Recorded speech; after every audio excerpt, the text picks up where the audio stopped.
दोस्तों सोचा था कि आज चुनाव आयोग कुछ ढंग की बात करेगा, शायद कुछ सवालों के जवाब आज मिल ही जाएंगे क्योंकि चुनाव आयोग ने लंबी चौड़ी प्रेस कॉन्फ्रेंस करी। मुख्य चुनाव आयुक्त ज्ञानेश कुमार ने लंबा चौड़ा आज प्रेस कॉन्फ्रेंस करके बहुत सारी बातें कही, पर उसमें काम की बातें कितनी थी वो आपने पूरी प्रेस कॉन्फ्रेंस में सुन लिया होगा। सोचा था कुछ सवालों के जवाब तो मिल ही जाएंगे, पर मिला क्या? मिला ठेंगा। पूरी की पूरी प्रेस कॉन्फ्रेंस फ्लॉप होती हुई नजर आ गई क्योंकि सबसे पहले तो जब ज्ञानेश कुमार से ये पूछ लिया कि भाई सीसीटीवी फुटेज जो है, जब राहुल गांधी बोल रहे हैं कि आप फुटेज शेयर कर दीजिए,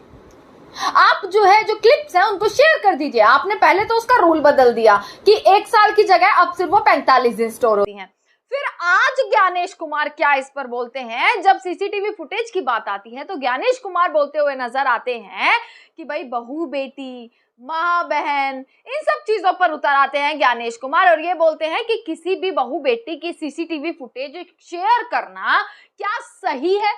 यह सवाल करते हुए ज्ञानेश कुमार नजर आ रहे हैं। और जबकि सिर्फ विपक्ष इतना बोल रहा है कि भाई या तो आप डिजिटल वोटिंग लिस्ट है वो आप हमारे हाथ में कर दीजिए, और कैसे नए वोटर्स 5 बजे के बाद जो ऐड हो गए वो क्लिप्स आप हमें प्रोवाइड कर दीजिए। इसके जवाब में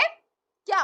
कि किसी भी बहू बेटी की सीसीटीवी फुटेज शेयर करनी चाहिए, इस पर उतर आए ज्ञानेश कुमार। तो क्या ये सवालों से भागना नहीं हुआ? क्या पहली पूरी प्लानिंग कर आए थे कि हम कोई जवाब नहीं देने वाले, पर हाँ हम गुमराह जरूर कर सकते हैं? क्या इस प्लानिंग से ये प्रेस कॉन्फ्रेंस रखी गई थी? क्योंकि प्रेस कॉन्फ्रेंस में अगर देखा जाए तो जो मुख्य बातें होनी चाहिए थी, जिन सबूतों के बारे में पूरा विपक्ष, पूरा देश जानना चाह रहा है, उन पर तो बात ही नहीं हुई। ना कि उन 1 लाख वोटर जो महादेवपुरा सीट के वो वोटर्स थे जिनकी तस्वीरें राहुल गांधी ने दिखाई, उस पर कोई बात नहीं हुई। पर हाँ ये जरूर कह दिया कि वो गलत है, किसी की तस्वीर निकालना, किसी की मीडिया में फोटोज दिखाना सब गलत है, सवाल पूछना गलत है, वोट चोरी शब्द का प्रयोग करना गलत है, संविधान के खिलाफ है ये सब सारी चीजें, पर हम सबूत नहीं दिखाएंगे। इसी के साथ मजा तो तब आया दोस्तों जब 2 पत्रकार ऐसे थे, पूरी मीडिया में 2 पत्रकार ऐसे निकले जिन्होंने ज्ञानेश कुमार से जब सवाल पूछा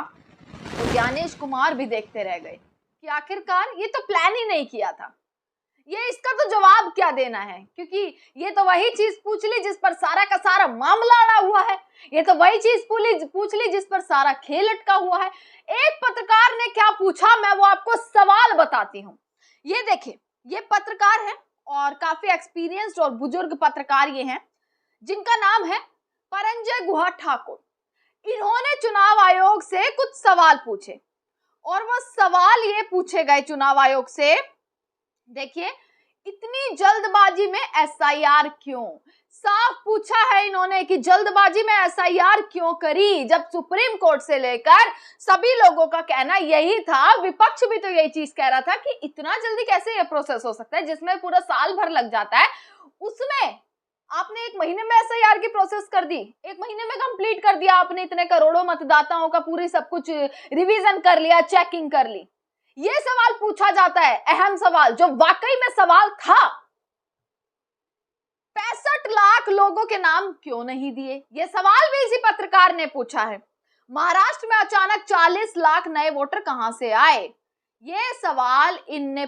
पत्रकार ने पूछा है और काफी एक्सपीरियंस्ड और सीनियर पत्रकार हैं गुहा ठाकुर जी, और इन्होंने ये सवाल पूछा है, ये जायज सवाल पूछे। अब सबको इंतजार कर रहा था, भाई सवाल तो दाग दिया, उधर से जवाब भी तो आना चाहिए, पर जैसे ही जवाब की बारी आई तो ज्ञानेश कुमार जी के मुंह में दही जम जाता है, ताला लग जाता है जुबान पर, क्योंकि सबके जवाब दे दिए, सिर्फ इनका जवाब नहीं दिया। सबके जवाब दिए, इधर से उधर बातें घुमा घुमा कर कि संविधान, मतदाता, ये राइट्स हैं, वो राइट्स हैं, ये राइट नहीं है, ये गलत है, वो गलत है, पर हाँ एक तो सबूत नहीं दिए, दूसरा इनके जवाब ही नहीं दिए कि कहाँ 65 लाख वोटर्स के नाम है, गायब क्यों कर दिए, कैसे आपने जो लिस्ट थी, वो जो डिजिटल लिस्ट थी उसको हटा के आपने स्कैन करने वाली लिस्ट जो है वो अपलोड कर दी ताकि कोई निकाल ही ना पाए, ताकि प्रोसेस ही मुश्किल हो जाए कि इंफॉर्मेशन ही ना निकाली पाए, कैसे आपने इतनी जल्दी एसआईआर की प्रक्रिया कर दी। जब ये सवाल पूछे गए तो एक भी जवाब सामने नहीं आया। दोस्तों लगातार ट्विटर पर ज्ञानेश कुमार को चुनाव आयोग को ट्रोल किया जा रहा है और सबसे मेन ट्रोल किया जा रहा है जो ज्ञानेश कुमार ने बोला है कि कैसे जो है कि हम बहू बेटी माँ बहनों की जो सीसीटीवी फुटेज है वो शेयर नहीं कर सकते, ये गलत है। ये ज्ञानेश कुमार ने बोला है,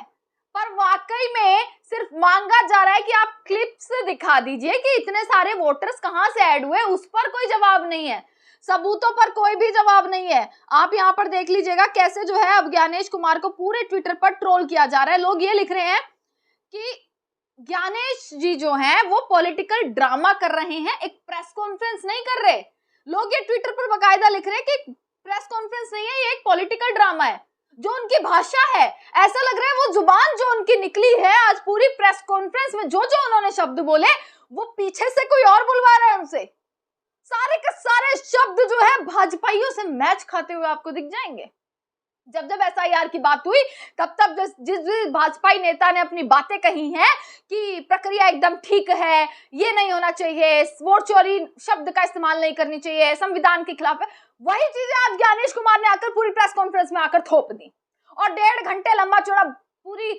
करके अपनी प्रेस कॉन्फ्रेंस कैसे ज्ञानेश कुमार ने किनकी भाषा का इस्तेमाल किया वो साफ साफ आज दोस्तों देखने के लिए मिल गया कि ज्ञानेश कुमार ने किसकी बोली बोली है, कौन तोता है, ये आज इस प्रेस कॉन्फ्रेंस से पता लग गया है। प्रेस कॉन्फ्रेंस ऐसा लग रहा था कि कुछ जो कंफ्यूजन्स है, कुछ डाउट्स हैं, कुछ सवाल हैं, प्रेस कॉन्फ्रेंस उनका जवाब देगी, पर प्रेस कॉन्फ्रेंस ने तो और उसको घुमा फिरा के और दिमाग में ऐसा कंफ्यूजन भर दिया कि आखिरकार ये क्या हुआ, ये जुबान है किसकी, क्या है वाकई ज्ञानेश कुमार की चुनाव आयोग की जुबान है या फिर पीछे से कहीं से चाबी घुमाई जा रही। अब यही चीज लगातार लोग लिख रहे हैं कि कैसे लोग लिख रहे हैं कि देखिए सीसीटीवी फुटेज का ना देकर वोट चोरी छुपाने के लिए चुनाव आयुक्त ने महिला प्राइवेसी का बहाना बना लिया। ज्ञानेश जी शर्म नहीं बची क्या, इस तरीके की बातें लोग अब लिखते हुए नजर आ रहे हैं और पूरा ट्रोल करते हुए नजर आ रहे हैं। अपनी खुद की बातों में फंस गए हैं फिर से ज्ञानेश कुमार, यानी कि सवाल पर सवाल दोबारा वापसी कटघरे में खड़े हो चुके हैं। तमाम खबरें आप तक पहुंचाते रहेंगे, देखते रहिएगा सजग भारत। आपका बहुत बहुत शुक्रिया।